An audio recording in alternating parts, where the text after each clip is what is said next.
हम पढ़ते हैं उसके बाद दुरूद। इसकी हिकमत क्या है, इसको यहाँ क्यों बयान किया गया है, आप समझें कि जब तक सलामती का हुक्म था नमाज इसी पे मुकम्मल थी।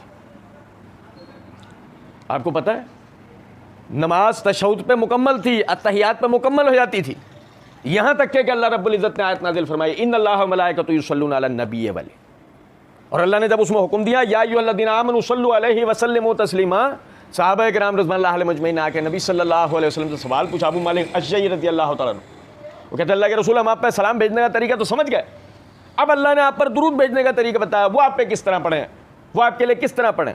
और एक रिवायत में अल्फाज हैं आप और आपके अहले बैत पर, आप और आपके अहले बैत के ऊपर अल्लाह रब्बुल इज़्ज़त ने हमें हुक्म दिया पढ़ने का, किस तरह पढ़े।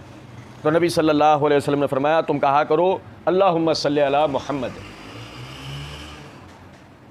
अल्लाह सलामतियाँ नाजिल कर मोहम्मद सल्लल्लाहु अलैहि वसल्लम। और आप समझें इसकी इससे भी बड़ी एक हिकमत है। एक देहाती वो मस्जिद के अंदर आया और उसने आकर कहा यानी कि नमाज़ पढ़ी और उसमें उसने यानी ये दुआ की अल्लाह मुझ पर सलामतियाँ नाजिल कर मोहम्मद सल्लल्लाहु अलैहि वसल्लम पर सलामतियाँ नाजिल कर, मुझ पर रहमत नाजिल कर मोहम्मद सल्लल्लाहु अलैहि वसल्लम पर रहमत नाजिल कर, मुझ पर बरकत उतार मोहम्मद सल्लल्लाहु अलैहि वसल्लम पर बरकत उतार, हमारे अलावा किसी पे ना कर। तो नबी सल्लल्लाहु अलैहि वसल्लम आप मुस्कुराए और आपने फरमाया इसने अल्लाह की रहमत को तंग कर दिया। हालांकि चाहिए यह था कि ये पहले अल्लाह के हम्दो सना बयान करता, उसके बाद मुझ पर दुरूद पढ़ता, फिर जो दुआ करता अल्लाह की बारगाह में ज़रूर कबूल होती। अब जो अगला हिस्सा है, आखिरी जो अगला हिस्सा है वो सब दुआएं। यही वजह है उसको मुकम्मल करने से यानी उस तक पहुंचने से पहले वो लाज़मन अल्लाह की बारगाह में कबूल हो, उससे पहले तरीका बता दिया गया क्या पढ़ना है।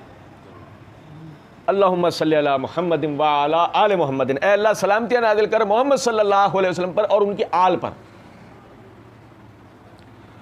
आपको पता है देखें ये सीगा इस तरह भी आता है दुरूद का, अल्लाहुम्मा सल्ली अला मुहम्मदिन व अला आले मुहम्मदिन अज़वाजिही व अहले बैतिही, ये इस तरह भी आता है लेकिन मशहूर सीगा नहीं है। सहाबा किराम में से कसरत से सहाबा सिर्फ अल्लाहुम्मा सल्ली अला मुहम्मदिन व अला आले मुहम्मदिन बयान करते हैं, ना अज़वाज का अलग से जिक्र बताते हैं ना अहले बैत। अगर कोई करता है बहुत अच्छी बात है, लेकिन समझें क्यों, वजह क्या है उसकी कि भाई आले मुहम्मदिन पर ही रुक जाए बात। उसकी वजह यह है अरबी में आल का लफ्ज़ मैंने मार्फत सहाबा व अहले बैत सीरीज़ में इब्तदाई दर्स में सहाबा किसे कहते हैं वहीं बताई थी, दूसरे दर्स में कि अहले बैत किसे कहते हैं वहीं बताई थी बात तफसील से। अरबी ज़बान में आल का लफ्ज़ इस्तेमाल होता है मुताल्लिका अफराद की तरफ, रिलेटिव पर्सनालिटीज़, मुताल्लिका अफराद। जो शख्स आपसे जिस नाम पर जुड़ा हुआ है ना, आपसे जुड़ा हुआ है, उसकी शनाख्त आपसे है, आपकी शनाख्त उससे है, उस पर लफ्ज़ आल का इतलाक़ होता है। आल मुहम्मदिन में आप सल्लल्लाहु अलैहि वसल्लम के अहले बैत, आप सल्लल्लाहु अलैहि वसल्लम की अज़वाज, आप सल्लल्लाहु अलैहि वसल्लम के ऊपर ईमान लाई हुई आपकी पूरी उम्मत। ये मेरी बात समझ रहे हैं? आप सल्लल्लाहु अलैहि वसल्लम के अहले बैत, आपके अज़वाज और आप पर ईमान लाई हुई आपकी सारी उम्मत है। जो अपने आप को मोहम्मदी कहलाता है वो उसमें दाखिल है। यानी कि जो शख्स अपना इंतिसाब नबी सल्लल्लाहु अलैहि वसल्लम की तरफ करता है, खुद को मुसलमान कहता है, वो उसके अंदर आल के अंदर दाखिल है। शर्त यह है कि वो नबी सल्लल्लाहु अलैहि वसल्लम की पैरवी करे, इस दुआ का हकदार होगा। अल्लाहुम्मा सल्ली अला मुहम्मदिन व अला आले मुहम्मदिन, ऐ अल्लाह सलामतियाँ नाजिल कर मोहम्मद सल्लल्लाहु अलैहि वसल्लम पर और उनके आल पर, कमा सल्लैता अला इब्राहीम व अला आले इब्राहीम। अब ये है वो सलामती की तशरीह, कितनी जामे बात है। कमा सल्लैता अला इब्राहीम व अला आले इब्राहीम, जिस तरह तूने सलामती नाजिल की इब्राहीम अलैहिस्सलाम पर। अब जिस तरह इब्राहीम अलैहिस्सलाम पर सलामती नाजिल हुई है वो कैफियत यह है कि इब्राहीम अलैहिस्सलाम अकेले मुसलमान थे।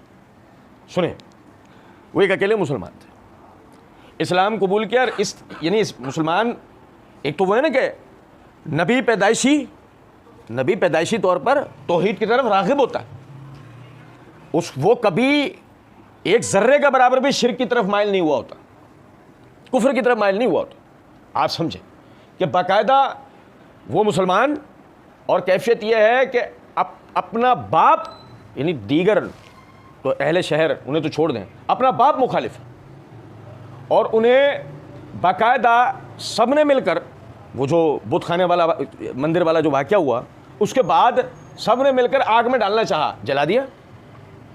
जलाने में कामयाब हुए। यानी बज़ाहिर देखा जाए तो पूरा शहर एक तरफ इकट्ठा हुआ है, मतलब गवर्नमेंट है, अवाम है, सब लोग हैं, इब्राहीम अलैहिस्सलाम को नुकसान पहुंचाना चाहते हैं, लेकिन क्या पहुंचाया? नहीं। कमा सल्लैता अला इब्राहीम, जैसे तूने सलामती नाजिल की इब्राहीम अलैहिस्सलाम पर। अब बताएं, सारा शहर इकट्ठा हुआ नबी सल्लल्लाहु अलैहि वसल्लम के लिए दारुन नदवा में आपको शहीद करने के लिए हिजरत की रात। वह हर कबीले का एक एक फर्द आया, लेकिन क्या शहीद कर पाए? कमा सल्लैता अला इब्राहीम व अला आले इब्राहीम व अला आले इब्राहीम में अब देखें, अब उनका निकाह हुआ, हिजरत की, अपने इलाके से हिजरत की। हिजरत के नतीजे में एक ऐसी सरजमीन के ऊपर पहुंचे कि जिस सरजमीन के बादशाह में यह बद आदत थी कि वह शादीशुदा औरतों से बदकारी का ज़हन रखता था। इब्राहीम अलैहिस्सलाम, उनकी बीवी को पकड़ लिया गया, बीवी को अलग कर दिया गया, शौहर को अलग कर दिया गया। अब जनान खाने में बादशाह उनकी तरफ आने लगा बदनीयती से। उन्होंने अल्लाह ताला से दुआ की, अल्लाह मुझे इस फितने से बचा। ज़मीन फटी, वो अपने पैरों तक उस ज़मीन में धंस गया। बादशाह ज़मीन में अपने पैरों तक धंस गया। कमा सल्लैता अला इब्राहीम व अला आले इब्राहीम, कि जैसे तूने सलामती नाजिल की इब्राहीम अलैहिस्सलाम की आल के ऊपर, वो ज़मीन में अपने पैरों तक धंस गया। उन्होंने दुआ की, हज़रत हाजरा ने दुआ की कि हज़रत सारा ने दुआ की कि ऐ अल्लाह, यानी कि उसने, बादशाह ने दरख्वास्त की कि मुझे माफ़ कर दीजिए, मैं अब आपकी तरफ इस नीयत से नहीं बढ़ूँगा। उन्होंने दुआ की, उसी वक्त ज़मीन से उसका पैर आज़ाद हो गए। फिर वो बदनीयती से आपकी तरफ बढ़ने लगा, फिर ज़मीन फटी और वो उसके अंदर धंस गया और आपके सीने तक धंस गया।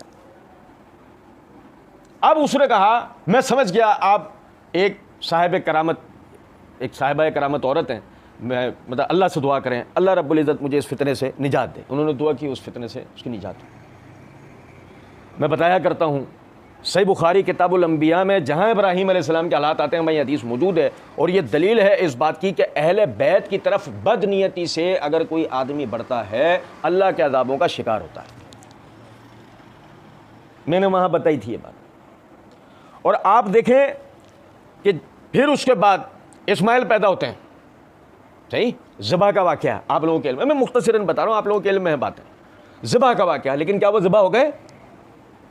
समझे हैं बात को या नहीं?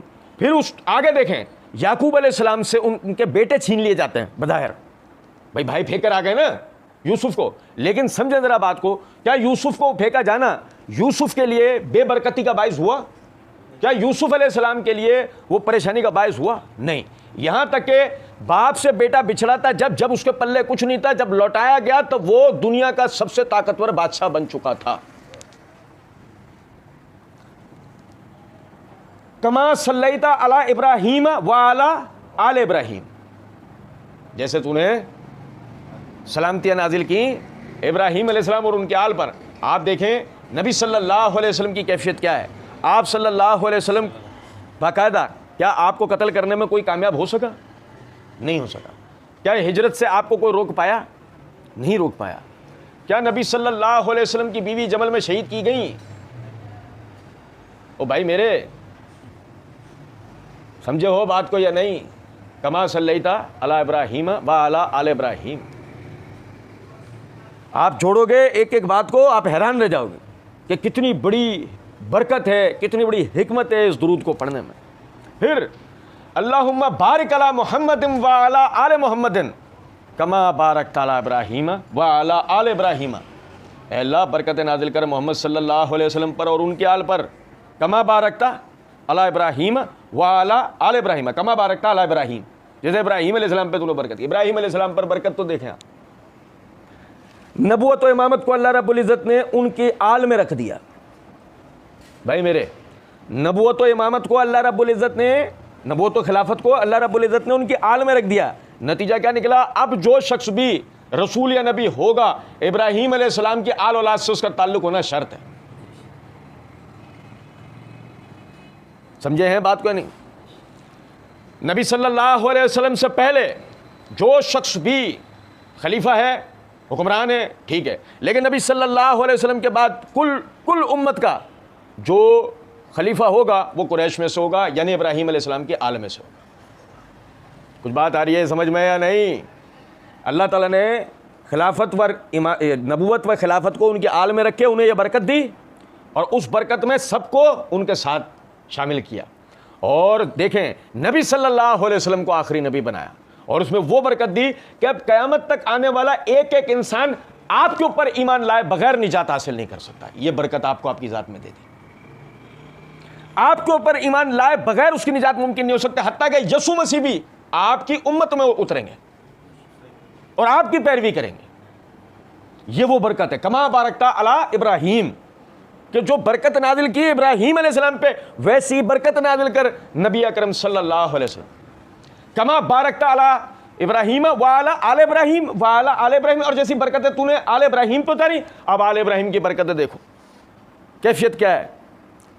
94-95 साल की उम्र में आपको इस्माइल अलैहिस्सलाम की पैदाइश हुई। यके बाद दीगरे 10 बेटे, यके बाद दीगरे 10 बेटे इब्राहीम अलैहिस्सलाम को अल्लाह रब्बुल इज़्ज़त ने दिए।